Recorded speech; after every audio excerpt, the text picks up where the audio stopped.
चलिए chemistry class start करते हैं। आदर्श विलयन आइडियल सॉल्यूशन बहुत आसान है, इसमें कुछ आपको ज्यादा तामझाम करने की आवश्यकता नहीं है। आदर्श विलयन हमने ये लिखा है ना, आदर्श विलयन ऐसा विलयन जो राउल्ट के नियम का पालन करते हो, ऐसे विलयन यानी दो या दो से अधिक पदार्थों के जो मिश्रण बनता हो, ऐसा विलयन जो राउल्ट के नियम का पालन करते हो, आदर्श विलयन कहलाते हैं। जो विलयन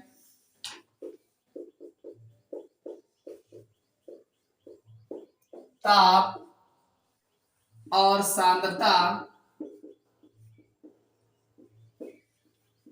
की सभी परिस्थितियों में राउल्ट के नियम का पूर्णतः पालन करते हैं, उन्हें आदर्श विलयन कहते हैं। आदर्श विलयन जो होते हैं बहुत कम होते हैं, ऐसे विलयन कम होते हैं जो पूर्णतया जो है राउल्ट के नियम का पालन करते हो, ऐसे विलयन कम हो। बात तो है गई कि जो विलयन ताप और सांद्रता की सभी परिस्थितियों में राउल्ट के नियम का पूर्णतया पालन करते हैं, उन्हें आदर्श विलयन कहते हैं। जिसमें डेल्टा एच बराबर 0, मतलब क्या हुआ? डेल्टा एच जानते हैं क्या है? डेल्टा एच उष्मा होती है, समझ लो। ए और बी दो रिएक्टेंट है, दो अभिकारक है, दोनों को हमने मिलाया, सी और डी बना, तो साथ में क्यू उष्मा जो है निकली। जैसे चूना है, चूने को पानी में डाल दीजिए, तो डालने के बाद थोड़ी देर बाद उसको देखो तो जैसे चावल चूल्हा था ना, बुद्ध गई, ऐसे गर्म हो जाए पूरा, बढ़िया जो है खूब हीट रहेगा। उसको चलाने के लिए डंडे का प्रयोग करते हैं। और यह पता ही होता है, एक दिन पहले भी आ जाता है, रात में वैसे चुलत है, उसमें अगर हाथ डालोगे ना जल जाओगे, बहुत तेज जलता है। तो का वो जलावा गवा है, जलावा नहीं गवा, वो चूने में जब उसको पानी में डाला जाता है तो उष्मा निकलती है। ऐसे बहुत सारी अब क्रियाएं होती है, मिलाया जाता है तो गर्म की जात है, तो गर्म की जात तो वहां उष्मा जरूरत पर दिएगा। लेकिन कुछ रिएक्शंस ऐसे हैं कि उसको जब करोगे तो उसमें से निकलती है। तो ऐसे जिसमें से अब ये प्लस क्यों लिखा है, इसका मतलब ये इसको आपने मिलाया तो ये बना, और बनने के बाद साथ में इतनी उष्मा निकली, तो इसको लिखा जाएगा डेल्टा एच बराबर माइनस क्यू। उष्मा जो निकलती है उसको डेल्टा एच से रिप्रेजेंट करते हैं। समझ में आ गया कि डेल्टा एच जो होगा 0 होगा। 0 का मतलब क्या होगा? ना तो उष्मा बाहर निकलेगी और ना उष्मा उसमें लगेगी। समझ में आया कि नहीं? हो, अर्थात दोनों को मिलाने पर उष्मा ना अवशोषित होती है और ना उत्सर्जित होती है। यानी दोनों को जब मिलाएंगे तो ना तो उष्मा उत्सर्जित होती है यानी बाहर निकलती है, और ना उसमें जरूरत पड़ती है। अवशोषित का मतलब हुआ कि जब कोई रिएक्शन कराया जाए उष्मा उसको जरूरत पड़े, देना पड़े, तो अवशोषित हो गया। और उत्सर्जित का मतलब जब रिएक्शन होगा तो अपने आप बाहर निकलेगी। ठीक है, दूसरी कंडीशंस क्या है? डेल्टा वी, ये मिश्रण की बात हो रही है, मिश्रण यानी डेल्टा बी हो चाहे डेल्टा एच हो, ये भी मिश्रण की बात होगी। ठीक है, मिश्रण में ऐसा होना चाहिए। तो डेल्टा बी इक्वल भी 0 हो, तब मिलाने के बाद ना उसका आयतन ज्यादा हो जाए और ना ही कम हो जाए, अर्थात दोनों को मिलाने पर ना तो आयतन बढ़ता हो और ना घटता हो। तो ये दो कंडीशंस हैं। पहली बात तो डेल्टा एक तो ये है कि राउल्ट के नियम का जो पूर्णतः पालन करते हैं आइडियल सॉल्यूशन कहलाते हैं। एक कंडीशन ये है डेल्टा एच जो है 0 होना चाहिए। कि देखो विकल्प में जो क्वेश्चन पूछा जाता है यही दोनों उठा के देते हैं और देंगे, कहेंगे ये बताओ कौन आइडियल सॉल्यूशन बनाएगा। डेल्टा एच बराबर 0 कर देगा, डेल्टा एच बराबर ग्रेटर लगा देगा, delta H greater equal greater 0 लिख देगा, लेस लगा के 0 लिख देगा, और डेल्टा बी जो है इसको लेस या ग्रेटर लगा के कर देगा। तो एक चीज ध्यान रखना, डेल्टा बी भी 0 होना चाहिए, डेल्टा एच भी 0। और डेल्टा बी क्या है? आयतन। आयतन का मतलब जैसे कोई चीज मिलाओ तो आयतन बढ़ जाएगा, तो यहाँ पे ना बढ़ना चाहिए और ना ही घटना चाहिए। जैसे एग्जाम्पल है, बहुत लंबा टॉपिक, ज्यादा इस पे हम बात नहीं करेंगे, थोड़ा सा लिख लो। बेंजीन टॉलुइन, बेंजीन टॉलुइन, इन दोनों का बना मिश्रण जो होगा वो आइडियल सॉल्यूशन होगा। ठीक है, दूसरा लिख लो हेक्सेन हेप्टेन का बना मिश्रण, हेक्सेन हेप्टेन। अगला लिख लो एथिल ब्रोमाइड, एथिल आयोडाइड का बना मिश्रण आदि। राउल्ट के नियम का पालन करेगा। भाई हमने यही तो लिखाया कि जो राउल्ट के नियम का पूर्णतः पालन करते हैं आइडियल सॉल्यूशन कहलाते हैं, आदर्श विलयन कहलाते हैं। ऐसे विलयन बहुत कम देखने को मिलेंगे, बस गिने चुने होते हैं। तो इसमें जो है एक चीज ध्यान रखना, डेल्टा एच जो होगा वो 0 होगा, यानी ना तो अभिक्रिया में जो है उष्मा उत्पन्न होती है, यानी मिश्रण में ना तो कोई उष्मा उत्पन्न होनी चाहिए और ना ही कोई उष्मा जो है अवशोषित होनी चाहिए। दूसरा आयतन ना ज्यादा होना चाहिए, ना घटना चाहिए, ना बढ़ना चाहिए। और एग्जाम्पल है जैसे बेंजीन और टॉलुइन का बना मिश्रण, ये आइडियल सॉल्यूशन है। हेक्सेन हेप्टेन, हेक्सेन हेप्टेन क्या है? आगे जब ऑर्गेनिक केमिस्ट्री पढ़ाएंगे ज्यादा समझ में आएगा, अभी बताएंगे समझ में नहीं आएगा। हेक्सेन हेप्टेन इसका भी मिश्रण जो होता है वो भी आइडियल सॉल्यूशन होते हैं। एथिल ब्रोमाइड, एथिल आयोडाइड, ये भी जो है आइडियल सॉल्यूशन प्रदर्शित करते हैं। ठीक, अगला है क्वथनांक का उन्नयन, उन्नयन कहते हैं एलिवेशन ऑफ बॉइलिंग पॉइंट। जैसे हर पदार्थ का अलग अलग क्वथनांक होता है। लैब में कोई पदार्थ होता है जैसे हम लोग बनाते हैं तो बनाने पर ये देखा जाता है, जैसे ये ना पता चले कौन सा पदार्थ है, तो हम लोग जानते हैं हर पदार्थ का अलग अलग क्वथनांक होता है, तो उसको कुछ नहीं करते, उसके बॉइलिंग पॉइंट चेक कर लेते हैं। और बॉइलिंग पॉइंट पदार्थ का चेक करोगे तो जितना क्वथनांक एक्यूरेट आएगा उस क्वथनांक वाला टेबल निकाल के देख लेते हैं, इस क्वथनांक में कौन सा कंपाउंड है, इसका मतलब वही होगा। ठीक है, तो हर पदार्थ का अलग अलग क्वथनांक होता है, यानी हर पदार्थ जो है अलग अलग क्वथनांक। जैसे कोई 100 डिग्री सेल्सियस पे उबल रहा है, कोई जो है 200 डिग्री सेल्सियस पे उबल रहा है, कोई 50 डिग्री सेल्सियस पे उबल रहा है, तो हर पदार्थ का अलग अलग क्वथनांक आप दिया जाए, गर्म किया जाए, तो गर्म करने पर वो एक समय ऐसा आता है कि उछलने लगता है, उछलने बुलबुले आने लगे हैं। जैसे पानी है, पानी को आप गर्म करोगे तो पहुंचते थोड़ी उछलने लगता है, धीरे धीरे हीट होगा, हीट होगा, हीट होगा, हीट होगा, एक समय ऐसा आएगा वो उबलने लगेगा, और जो जिस समय वो उबलने लगता है वही उसका क्वथनांक ताप होता है। जैसे 100 डिग्री सेल्सियस पे उबल रहा है तो वो 100 डिग्री सेल्सियस ही उसका क्वथनांक है। जैसे द्रव का क्वथनांक वह ताप है जिस पर उसका वाष्प दाब, किसका? द्रव का वाष्प दाब और वायुमंडलीय वाष्प दाब दोनों बराबर हो जाते हैं। समझ में आ गया ना? ध्यान रखना, जैसे कोई अभी हम जल की बात किए ना, जल को अगर हम 100 डिग्री सेल्सियस गर्म करेंगे तो 100 डिग्री सेल्सियस पे उबलने लगेगा, यानी उसका क्वथनांक कितना हुआ? 100 डिग्री सेल्सियस। अब समस्या ये है अगर हम कोई चीज उसमें डाल दे, क्या डाल दे? कोई पदार्थ डाल दे, जैसे कोनो चीज डाल के घोल के विलयन बना रहे हैं ना, तो विलयन में कोनो चीज डाल के घोला जाए तब विलयन बने, विलयन और विलायक मिला जाए तब विलयन बने। तो जब हम विलयन बना देते हैं तो विलयन बनाने पर अगर मान लीजिए 100 डिग्री सेल्सियस पे उबल रहा था तो अब 100 नहीं 120 डिग्री सेल्सियस पे उबलेगा। विलयन जब बनेगा कोई आवाष्पशील पदार्थ उसमें डाल दिया जाएगा, तो आवाष्पशील पदार्थ डालने पर जिस पदार्थ का जितना क्वथनांक होता है उससे बढ़ जाता है। समझ में आया कि नहीं? अब वो 100 के बजाय 110 या 120 डिग्री सेल्सियस पे उबलेगा। तो अब उसका क्वथनांक बढ़ा कि नहीं बढ़ा?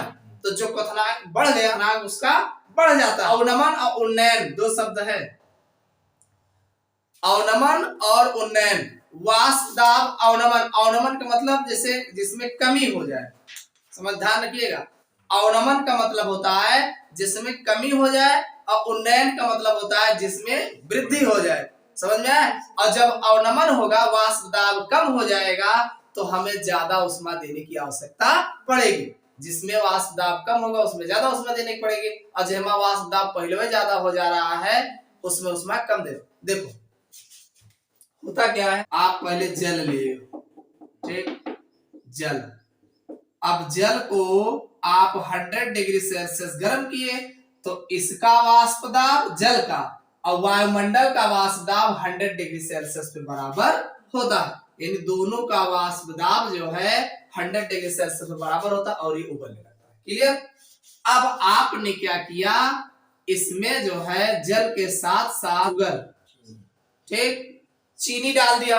अब जब चीनी डाल के इसको घोल दिया, शरबत बन गया, तो अब इसका वाष्प दाब, इसका वाष्प दाब किसका, इस विलयन का वाष्प दाब घट गया, नहीं, जो विलयन का वाष्प दाब था घट गया, एक ज्यादा होगा। और जब तक दोनों बराबर ना होए तब तक वाष्प बन के नहीं उड़ेगा। वायुमंडल का वाष्प दाब और विलयन का वाष्प दाब जब तक दोनों बराबर नहीं होंगे तब तक वाष्प बन के नहीं उड़ेगा। तो अब ये जब दो चीज मिला दे हो तो घट गया, तो और ज्यादा गर्म करे पड़े ना, थोड़ा और उष्मा देना पड़ेगा, तो उष्मा देने का वाष्प दाब घट जाएगा तो उष्मा ज्यादा देनी पड़े। क्यों? क्योंकि वाष्प दाब बढ़ाता उष्मा देनी पड़े ना। तो वही कह रहा है कि इसका वाष्प दाब घट जाता है, तो यानी अवनमन हो जाता है। वाष्प दाब में क्या हो गया, अवनमन हो गया। तो अवनमन को बढ़ाने के लिए हमें और अधिक उष्मा की आवश्यकता पड़ती है। तो जब और उष्मा देंगे तो इसका वाष्प दाब और इसका वाष्प दाब दोनों का बराबर होगा, तो वाष्प उड़ने लगेगा। क्लियर? पहले मान लीजिए, पहले जल रहा, अकेले रहा, तो उसका क्वथनांक जो था T1 था, यानी T1 टेम्परेचर पर वो उबल रहा, ठीक। अब आपने कुछ शुगर मिला दिया, तो अब T1 नहीं, अब और उष्मा देख पड़ रहा है ना, तो हमने उसको T2 उष्मा दिया और बढ़ा के उष्मा दिया ना। पहले हमने जो दिया था, अब हमने और बढ़ा के दिया, तो अब दोनों में कुछ अंतर होगा कि नहीं होगा? दोनों में यही अंतर डेल्टा T जो होता है T2 माइनस T1 होता है। अरे जब बढ़ा वाला है वहां से पहले वाला घटा दियो, दोनों को घटाएंगे कुछ डिफरेंस मिलेगा, तो यही इस पदार्थ का जो है क्वथनांक का उन्नयन होगा, विलयन का जो है क्वथनांक का उन्नयन। किसी द्रव का क्वथनांक वह ताप है जिस पर उसका वाष्प दाब वायुमंडलीय वाष्प दाब के बराबर होता है। यानी क्वथनांक की बात हो रही है, तो क्वथनांक वह ताप है जिस पर उसका वाष्प दाब वायुमंडलीय वाष्प दाब के बराबर होता है। किसी विलायक में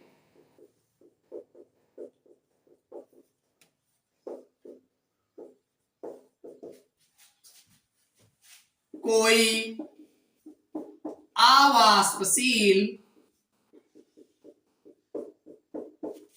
पदार्थ मिलाने पर उसका वाष्प दाब घट जाता है, जिससे क्वथनांक बढ़ जाता है। विलयन और विलायक के क्वथनांकों का अंतर डेल्टा T क्वथनांक का उन्नयन कहलाता है। यदि शुद्ध विलायक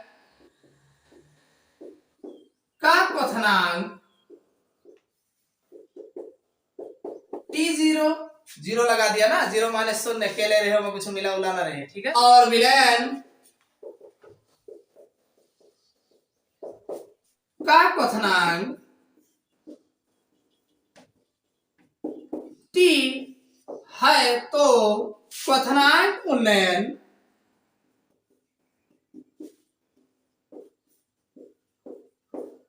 बराबर T माइनस T0, या इसी को आप डेल्टा टीबी कहा जाता है। हमने कोई नई बात नहीं लिखा दी, बहुत ज्यादा भी नहीं है, बहुत लंबा जाता है, थोड़े में समझ लो बहुत है। किसी द्रव का क्वथनांक प्रताप है, देखो क्वथनांक, द्रव का क्वथनांक, कोई भी द्रव हो, अरे सब द्रव तो है, द्रव बहुत पदार्थ है ना, जैसे अल्कोहल है, बेंजीन है, ईथर है, ठीक है, ये सब द्रव है, पानी है, तो ये सब द्रव है। किसी द्रव का क्वथनांक वह ताप है जिस पर उसका वाष्प दाब वायुमंडलीय वाष्प दाब के बराबर होता है। अब किसी विलायक में कोई अवाष्पशील पदार्थ मिलाने पर उसका वाष्प दाब घट जाता है। क्या घटता है?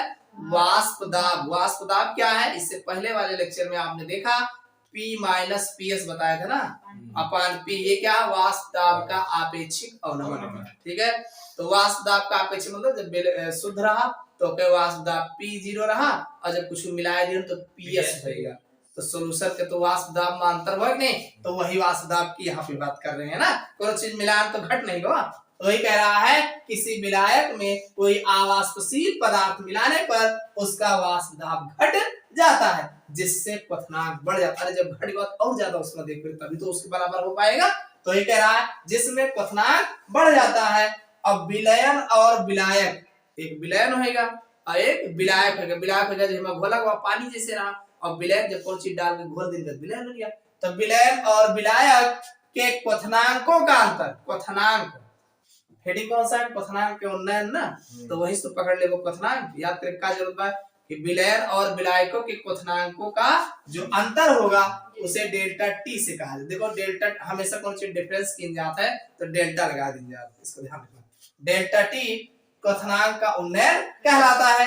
यदि शुद्ध विलायक का क्वथनांक T0, देखो जो विलायक रहा हमने T0, आप T1 भी मान सकते हो, ठीक है, T0, और विलयन का क्वथनांक T, यानी विलयन जब बना तब आप डिफरेंट करना चाहो तो यस बना देंगे, TS कह दियो अगर आपको दिक्कत हो रही तो। क्वथनांक T है तो क्वथनांक उन्नयन यानी कितना अंतर हुआ तो T माइनस T0। अरे T के यार विलयन वाला है ना, तो विलयन वाला ज्यादा ना रहे, और T0 को वाला है, T0 जो शुद्ध रहा, जो में कुछ मिलावा नहीं रहा, पानी रहा, वो क्या होगा? दोनों के अंतर जो निकल के आए डेल्टा T निकल गया। तब कोई तो B लगा है, B होता है बॉइलिंग पॉइंट के लिए। किसके लिए होता है? अभी आगे बताएंगे F लाग रहे हैं तो उरे फ्रीजिंग पॉइंट, ध्यान रखना। तो डेल्टा TB बराबर होता है T माइनस T0, या डेल्टा TB बराबर विलयन का क्वथनांक माइनस विलायक, शुद्ध विलायक का क्वथनांक। आप लिख सकते हो डेल्टा TB बराबर विलयन का क्वथनांक माइनस शुद्ध विलायक का क्वथनांक।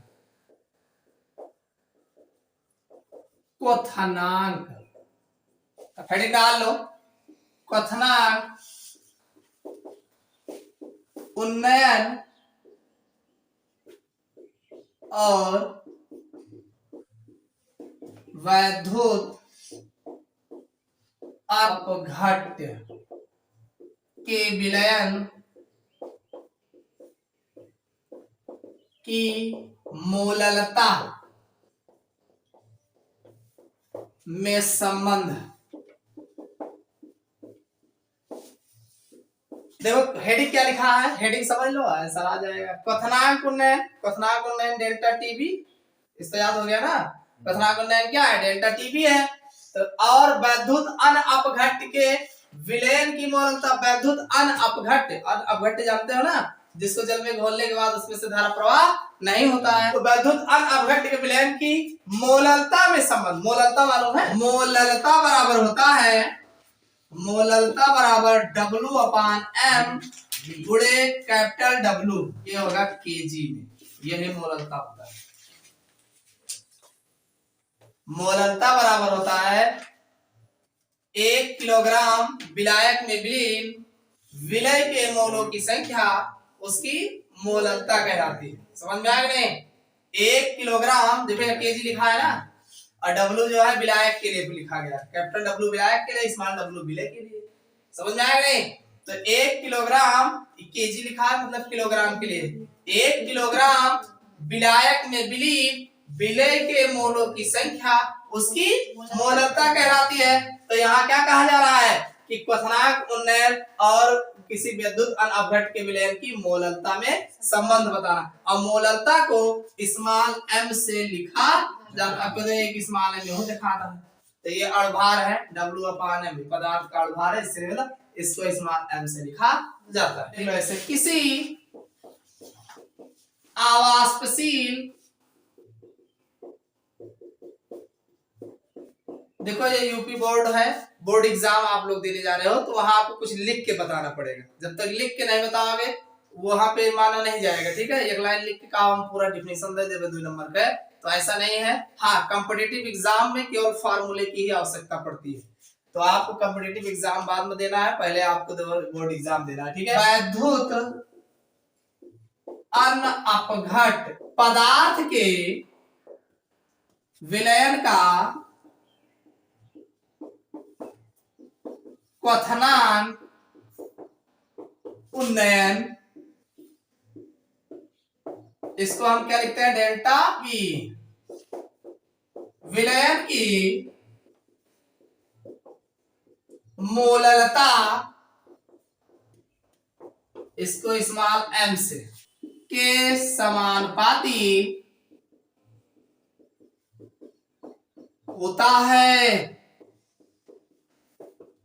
उन्नयन, क्वथनांक उन्नयन, इसी को कहा जाता है डेल्टा टीबी, समानुपाती मोललता, मोललता इसी को स्मॉल m से लिखा जाता है। डेल्टा टीबी, देखो समानुपाती हटाओगे ना, अरे इनको हटाना है, समानुपाती हटाना है तो कोई इक्वल लगाओगे, समानुपाती हटाओगे इक्वल लगाओगे, तो समानुपाती के स्थान पे कोई कांस्टेंट रखेंगे, और ये m, ध्यान समझिएगा, यही काम की चीज है। डेल्टा टीबी इक्वल केबी, केबी कहाँ कौन है, हमने समानुपाती हटाया है तो यहाँ एक कांस्टेंट रखा गया, स्थिरांक रखा गया, तो हमने के रखा, हमेशा समानुपाती हटाया जाए तो के रखा है। अब चूंकि बी इसलिए लगाए क्योंकि टीबी लिखा रहा, बॉइलिंग पॉइंट के लिए है ना, क्वथनांक के लिए है, तो हमने कांस्टेंट भी क्वथनांक के लिए ही रखा है। तो ये समानुपाती हटा के डेल्टा टीबी बराबर केबी m हो गया। m कौन है, मोललता, यहाँ पे मोललता है, ना कि मोलरता, ना तो अणुभार, अणुभार जहां होगा विवाद होता है, ठीक? तो ये हो गया, लिख लो निर्णय लाइसे, जहां केबी बराबर विलायक का मोलल उन्नयन स्थिरांक है। इतनी बात समझ में आ गई कि नहीं? अगर आपसे पूछा जाए कि क्वथनांक उन्नयन और मोललता में क्या संबंध होता है, तो डेल्टा टीबी बराबर केबी m होता है, या डेल्टा टीबी समानुपाती मोललता होती है, ठीक? समानुपाती हटाओगे तो मोललता, समानुपाती हटाओगे तो यहाँ एक कांस्टेंट रखेंगे के। अब बी इसलिए लिखा गया क्योंकि यहाँ टीबी लिखा गया बॉइलिंग पॉइंट्स के लिए, बॉइलिंग पॉइंट, और केबी लिखा है विलायक का, देखो विलायक का मोलल उन्नयन स्थिरांक, ठीक? मोलल, ये पूछा गया है, बहुत पूछा गया है, मोलल उन्नयन स्थिरांक, इलिवेशन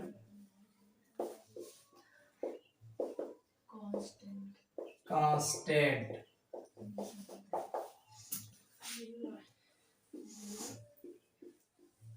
बहुत इंपॉर्टेंट है। उन्नयन स्थिरांक किसी शुद्ध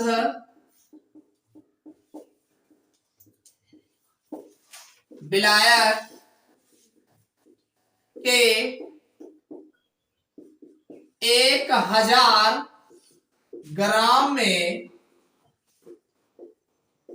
यदि किसी वैद्युत अनअपघट 1 ग्राम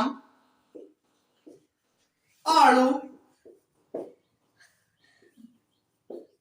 घुला हो तो उसके क्वथनांक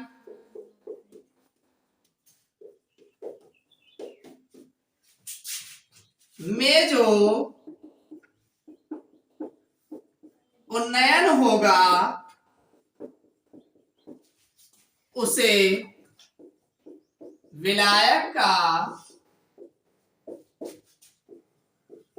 मोलल उन्नयन स्थिरांक कहलाता है। हमने क्या कहा? शुद्ध विलायक। देखो हर जगह पानी से बात हो गया, ठीक है। विलायक कौन है? एक हमने कहा ना कि एक चीज याद रख लेना, पानी। पानी एकदम शुद्ध होता ना, कौन सी मिलावट रहता है? शुद्ध पानी, प्योर वाटर, डिस्टिल वाटर।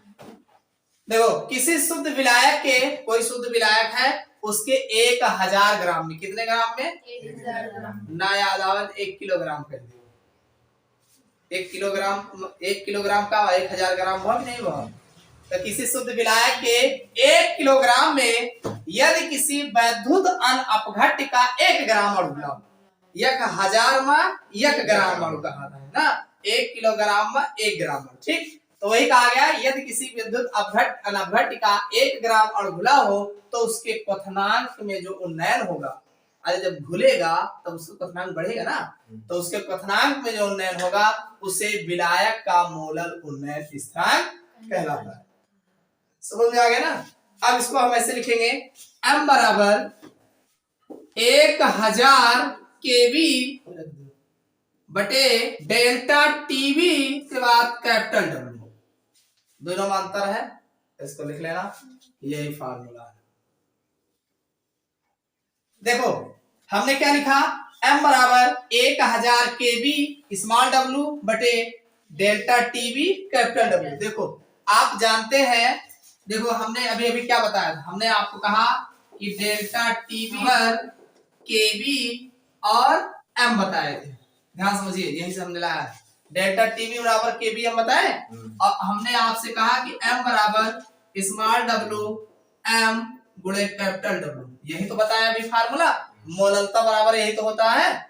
अब इस m की जगह पे इसी को रख दो, तो जब m की जगह पे इसको रखोगे तो ध्यान समझिएगा, इसको यहाँ पे रखेंगे तो ये बन जाएगा डेल्टा टीवी बराबर, देखो इसको यम है ना, ये यम का मान इतना है, इसको यहाँ रखोगे तो केबी गुणे स्मॉल डब्ल्यू आई बटे में जब आएगा नीचे ही तो जाएगा एम गुणे कैपिटल डब्ल्यू, इतना आएगा। अब यहाँ इसको इधर ले लो, यम को यहाँ कर लो, तो यम बराबर केबी गुणे स्मॉल डब्ल्यू, आइए नीचे जाएगा डेल्टा टीवी और कैपिटल डब्ल्यू। समझ में आया कि नहीं? तो ये फार्मूला कहीं अंतर से नहीं आया है, वही ऊपर से लेके आया है, ठीक है। तो इसको ध्यान रखिएगा, यही आपका बनेगा। अब लिख लो, अब सबके बारे में आपको पता है, नहीं पता है एग्जाम में ऐसे अगर पूछता है तो आपको सबके बारे में लिखना पड़ेगा। क्या लिखना है? जहां केबी बराबर विलायक का मोलल उन्नयन स्थिरांक, मोलर उन्नयन स्थिरांक स्मॉल डब्ल्यू बराबर विलय की मात्रा, स्मॉल डब्ल्यू क्या है? विलय की मात्रा, और कैपिटल डब्ल्यू बराबर विलायक की मात्रा, यानी विलायक कितना, डेल्टा टीवी बराबर विलयन के क्वथनांक में उन्नयन, यह बराबर विलय का अणुभार, विलय का अणुभार। ये यम देखो, ये यम जो है ये यहां से आया है, देखिए ये मोललता का है ये विलय का है, ठीक है, ये विलय का भार है। अरे ये जो होता है m बराबर होता है, क्या होता है, n अपान कैपिटल W होता है, n अपान कैपिटल W होता है। आयन की वैल्यू होती है, आयन बराबर होता है W अपान m, ऐसा होता है, ठीक है। चलिए इतना समझ में आ गया, पूरा हो गया। चलो इतना कर लीजिएगा, अगले दिन इसके और भी बताएंगे।